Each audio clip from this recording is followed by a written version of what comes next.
今回は新しい企画に挑戦してみようと思います。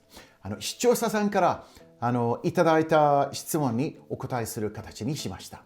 1ヶ月前だったかな、コミュニティ投稿で英会話に関する質問をコメントをしていただければ、と思います。なんと3人からいただきました。ありがとうございます。もっと来るかなと思ってたんですが、新しいスタイル、こんなもんかなという、感じですかね。でも3人でもこの質問が結構、難しい答えるのは結構難しかったので、3人ぐらいでよかったかなという、気持ちもありますけどね。今回はこういう Q&A スタイルということで、いつものように編集はしないと思うので、あとはパソコンの画面を見ながら皆さんとお話ししますので、そういう形になると思います。あとはね、いつもの動画と違ってフルテロップというんですかね。テロップはもう一番大事なところしか入れないので、大丈夫かな？それはちょっと心配ですね。いつもとちょっと違う感じで。じゃあ、英語モードに入りますね。Let's go! So the first question I got was from Rick. Hi Rick, thanks so much for your question. I'm just going to read it for you. Hi Scott, thank you for your YouTube, which teaches us lots of interesting information. This is not a question actually, because now I know the difference between steal and rob. But when I got to know the difference for the first time, I was surprised at that, because usually both of them are translated into 盗む in Japanese. So I think this can be a good topic. Maybe you can tell us more information related to them, like robber, thief, or other related words which I don't know yet. Thank you. Okay, so that's a really interesting topic. So first, I'd like to talk about the difference between like rob and steal. So it looks like Rick already understands the difference, but maybe a lot of you don't. So rob and steal. So steal first, okay? The focus is actually on the object or the thing that is being taken. Steal, focusing on the object. When we're using it with grammar, grammatically speaking, it is a transitive verb. So meaning it directly takes the object when you're talking about it in a sentence. So the item stolen, it's a transitive verb. So you steal something. So for example, he stole my wallet, or she stole a car. Okay, so we're talking about to steal an actual item. Steal a wallet or steal a car.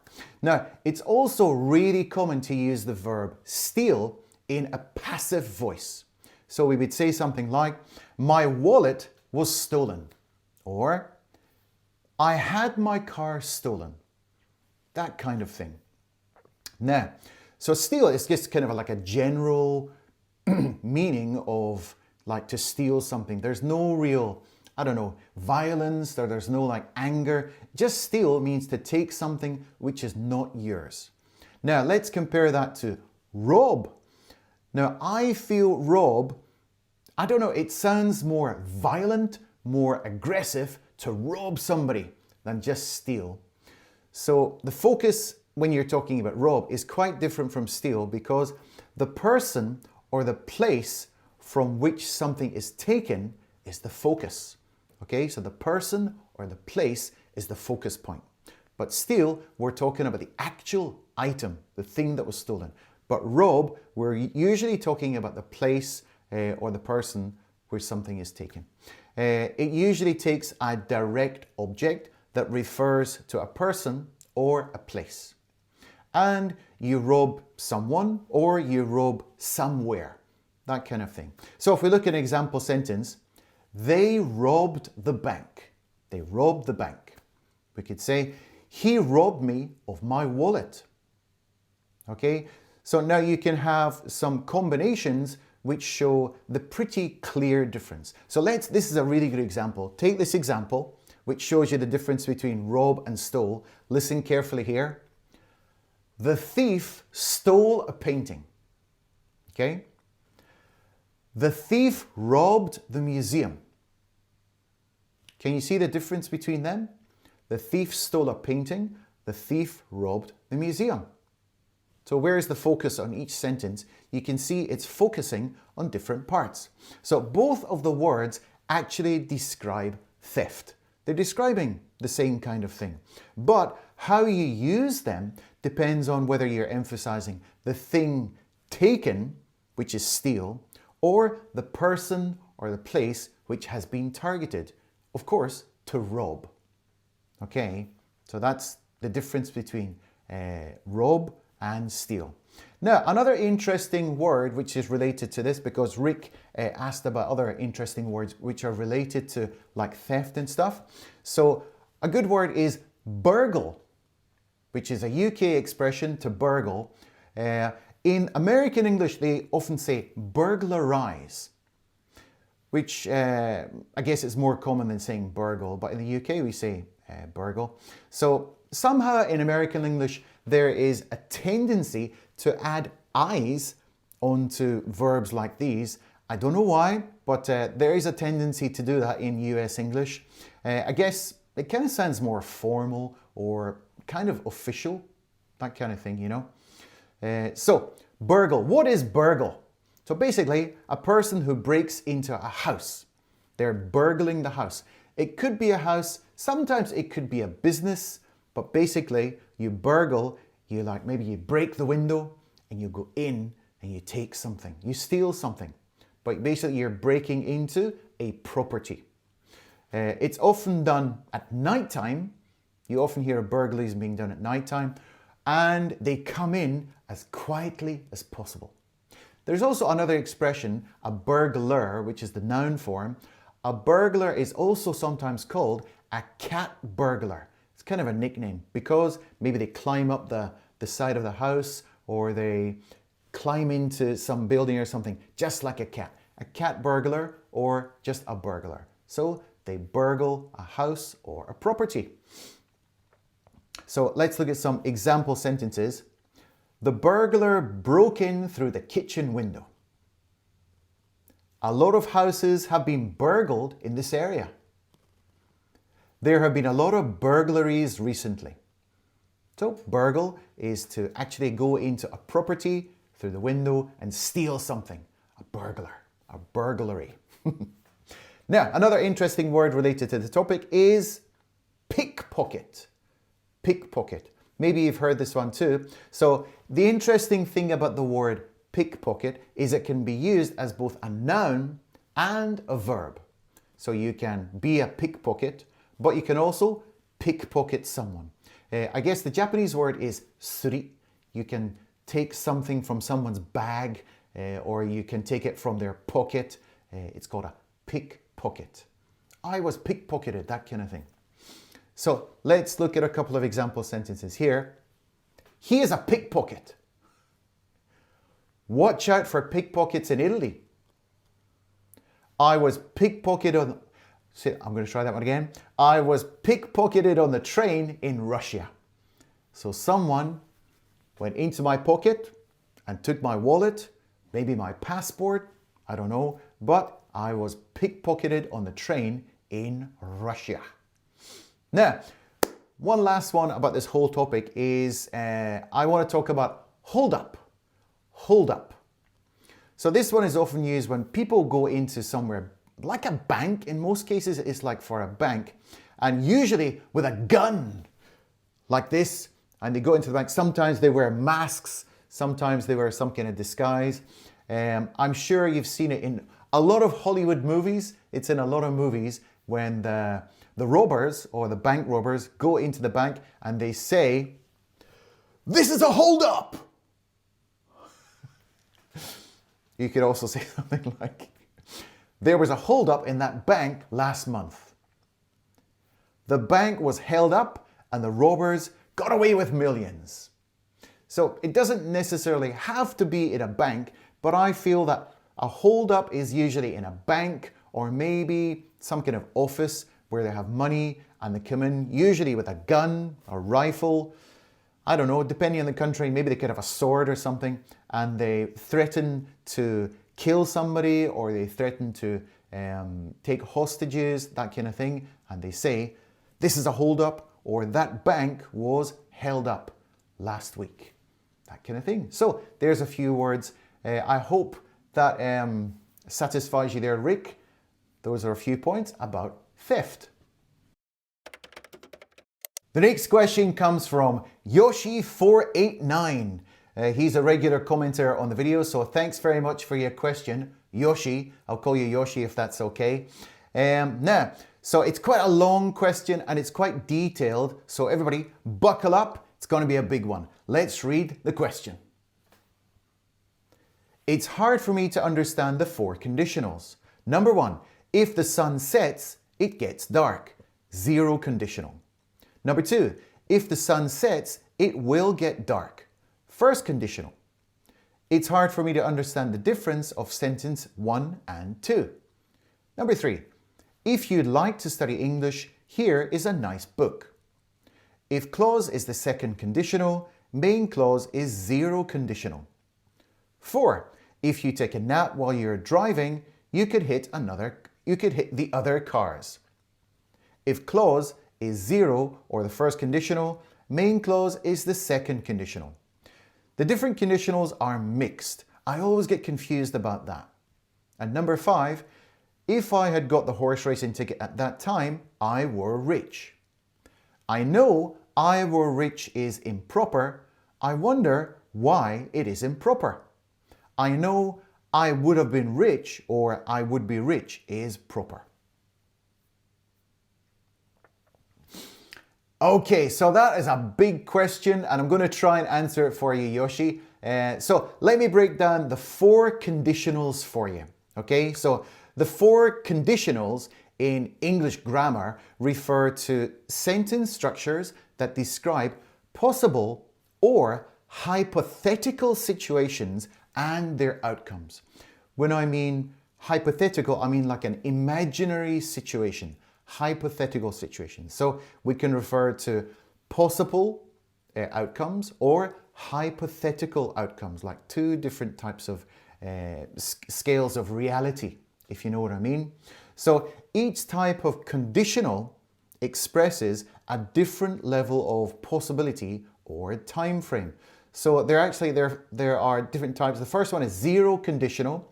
Then we have first conditional. We have second conditional and third conditional. So you have four different categories and I'm going to try and talk about them one by one.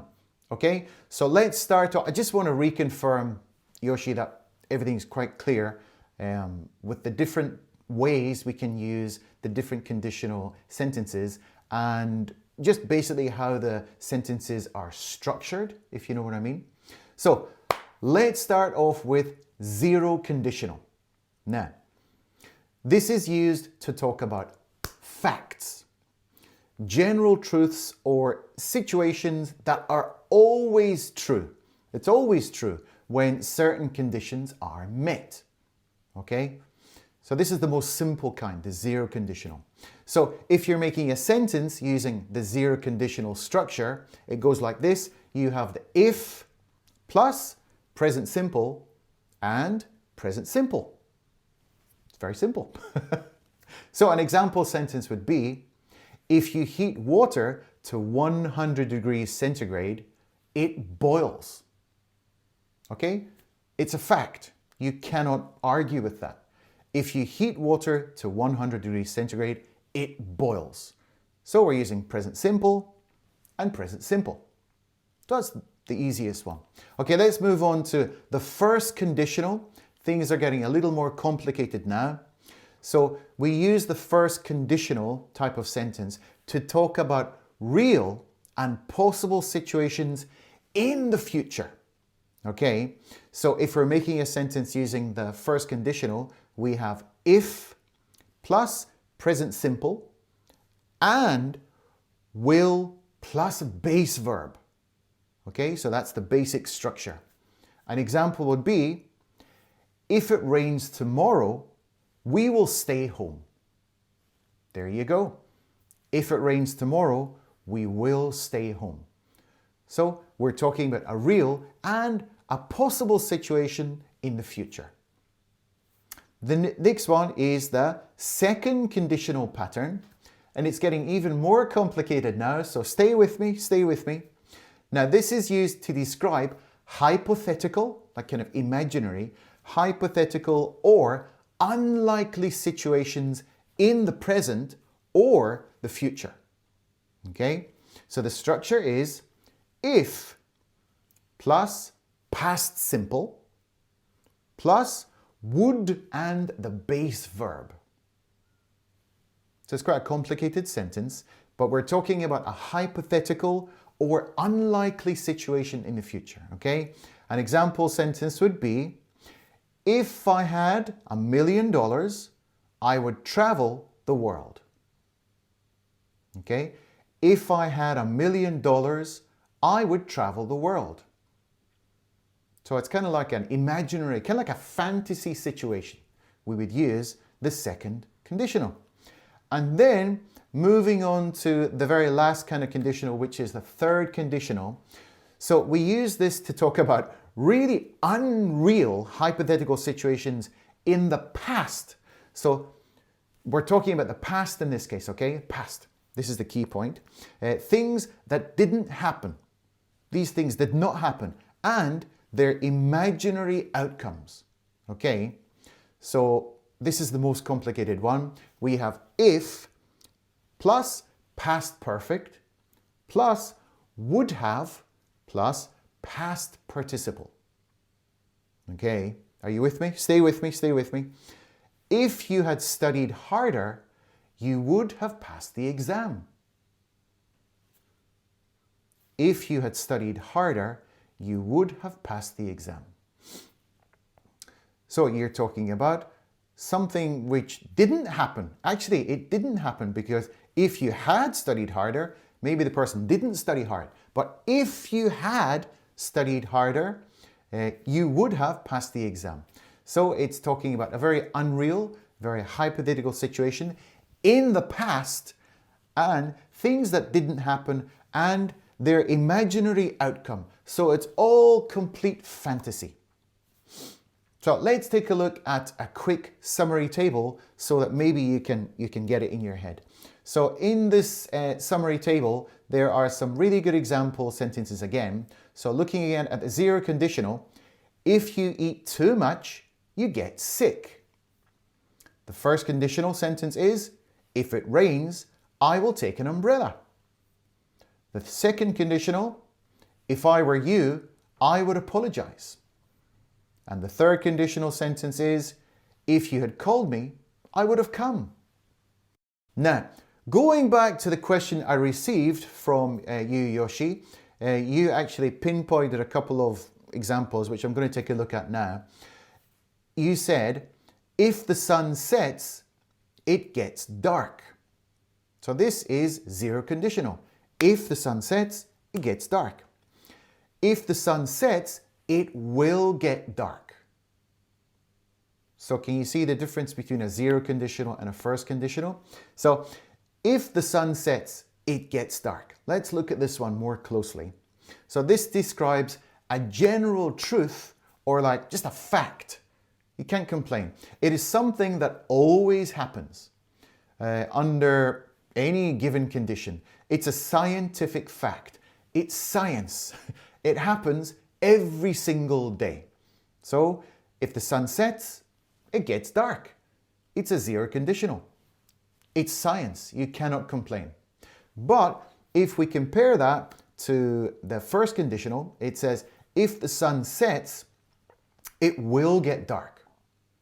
So a little bit of a different way of saying it. So this describes a very specific situation in the future.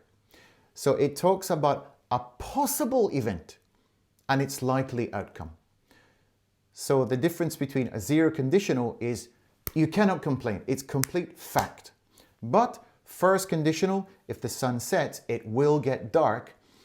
It's a possible event. It's the likely outcome. There's a high percentage that is going to be the result. Can you see the difference when we're talking about zero conditionals and first conditionals? So if you're talking about if the sun sets, it will get dark, that one there. This sounds like you're referring to a specific day or event in the future. For example, you might be watching the sunset with someone. Imagine you're there with your girlfriend. You're watching the sunset with someone and you're predicting what will happen next. So in that case, we would say something, if the sun sets, it will get dark. You're predicting the future in a sense. Do you know what I mean? But if you're talking to your loved one and you're watching the sunset and you say, if the sun sets, it gets dark. Oh, it's just very clean cut. It's very cold. That's just the way it is. So let's just take a little look at a table I've made here, talking about zero conditional and first conditional. So you can see for the time reference, zero conditional is general, timeless truths. It's the present. But time reference for first conditional is specific situations in the future. In terms of certainty, like how possible something could be, zero conditional is 100% certain. It's always true. But first conditional is likely but not guaranteed. And when we look at the focus of each condition, in the zero conditional, general facts or rules, but in the first conditional, possible outcomes in specific circumstances. So you can see they're kind of different. Now, to answer one more point you had, Yoshi, you also asked about this particular sentence. You said, if I had got the horse racing ticket at that time, I were rich. I know I were rich is improper. I wonder why it is improper. Okay, so this is talking about a third conditional sentence. You're talking about an unreal situation in the past. An unreal situation in the past, okay? So the if clause uses the past perfect, if I had got. The result clause uses would have plus past participle. I would have been rich. So this combination, it's important. You've got to have them as like a set. They match each other. It makes sense to have them both, using these particular tenses. So this combination reflects that the situation is hypothetical and refers to the past. So the key point here is you're referring to the past and it's kind of like an imaginary situation. So you should say, if I had got the horse racing ticket at that time, I would have been rich. If I had got, I would have been rich. So you've got to have these, they just go together and make like a set, and it just makes much more sense that way. So you said, I were rich, so it just doesn't match. You've got to have the nice balance between this tense and this tense, and they come together to talk about a hypothetical situation in the past. God, does that make sense? It's really difficult, isn't it? So this shows that you missed the opportunity, and as a result, the possibility of being rich did not happen. Okay. So, I hope that answered your question, Yoshi. I'm sorry if I was a little bit wordy. I did talk a little bit too much there, but I strongly recommend that you go back to those tables and maybe take a screenshot and just have a nice cup of coffee, just sit there and just try and take it in and see if it makes any more sense that way. Okay. Okay, our next question is from Hannah. Thank you, Hannah, for your question. And always, thank you for your incredible input on the channel. It's fantastic. You're a superstar. Now, let's take a look at your question. You said, good morning, Scott. Good morning, Hannah. Glasgow is a good city to live in. So the word in is necessary in this sentence to indicate the location where the action of living takes place. Without in, the sentence sounds grammatically incorrect, doesn't it? Glasgow is a good place to live in. This sentence is also grammatically correct, but most native English speakers would more commonly say, Glasgow is a good place to live. Could you explain why? Well, that was an excellent question, Hannah. Thank you. Now, why in is necessary in some sentences and omitted or not used in others? Well, let's look at the first sentence here. Glasgow is a good city to live in. Glasgow is a good city to live in. Now, here, in, the use of the word in, is necessary. We need this one. It's necessary because it completes the phrase to live in, indicating the location where the living occurs.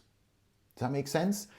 Without in, the sentence becomes grammatically incorrect because live, if you just use live alone, live requires a preposition like in to connect it to a location. So Glasgow is a good city to live in. You really need that in at the end because it just brings the whole sentence together because the verb is live. Now, Glasgow is a good place to live. So this is a different sentence. Before we had Glasgow is a good city to live in, but now we're moving on to Glasgow is a good place to live. Now, this is grammatically correct, even although it omits in. So this is because place is much more flexible in usage. So place is much easier to use than a word like city or neighborhood or something like that. So place is, it's not very clear, so you don't have to have in. Now, in English, we often omit the preposition after place when describing it with a verb like something like live. The sentence retains its meaning because place inherently implies a location. So when you use the word place, it's all tied together. It means a location. So you don't need to use in this particular situation. So why do native speakers like me prefer to place to live over place to live in? So I've kind of broken it down into 3 points. So bear with me while I talk about this, okay? So there are 3 points. The first one was kind of like the economy of language. Economy of language, meaning you can basically use less words and it's easier. We're lazy. So English speakers tend to favor like really concise expressions. So saying place to live is shorter and it's just as clear as saying a place to live in. So the preposition in is often dropped, basically because we are lazy and we like the shorter version. That's all. So that's economy of language. The second point is the implied preposition. Implied preposition means let me just read what I wrote down here. So the word place already suggests a location. The location is already in the word. So adding in is not strictly necessary. You don't really need it because you're using the word place. So the meaning is still understood 100% without using in. So you don't need it. And then the third point, which I thought was kind of like a stylistic simplicity. It sounds nice. Basically, it sounds cool. It sounds nice. It's pleasant on the ear, if you know what I mean. So omitting in makes the sentence basically sounds smoother. It sounds more smooth if you do it like that. And just basically more natural. People speak like this. So it's a very stylistic simplicity. It sounds natural, it's smoother. Excuse me. Adding in can sometimes make the sentence feel slightly redundant or overly formal. So if I did use in a sentence like Glasgow is a good place to live in. So it's okay, but it just sounds like you don't need that in at the end. It's unnecessary, it's redundant, it doesn't have a job.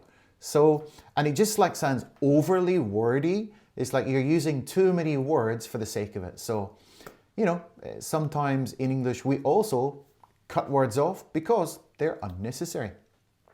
So to round off this particular point, here is a general rule for Hannah's question, okay? So this is the most important part. Listen up, everybody. Use to live in when referring to a specific type of place, like a city, a neighborhood, or a house. We use live in, use in, okay? Drop the in when using the broader term place. So that's basically what it's all about. So if you're using place, you don't need to use in. And if you're using a particular specific place, like city, neighborhood, or house, then you need to use in because it's a very specific, pinpointed place. There you go. So I hope that answered your question, Hannah. Thank you very much for your lovely question. Now, so I'm going to try and, if this series turns out to be a success, I'm not sure because when this video, excuse me, when this video goes out and then I see what the result is, if people like this style of video, then I will make more in the future. But if this video bombs, then I might not make this style of video again, but we'll see how it goes. If people watch till the end or if people enjoy this style of video, yeah, I'll make more and I'll be putting out, if all goes well, I'll put out some more calls for questions in the community posts. And so if you have any questions at that time, feel free to ask me and possibly I'll make another video like this. Okay, there we go. That's all for now. Thank you.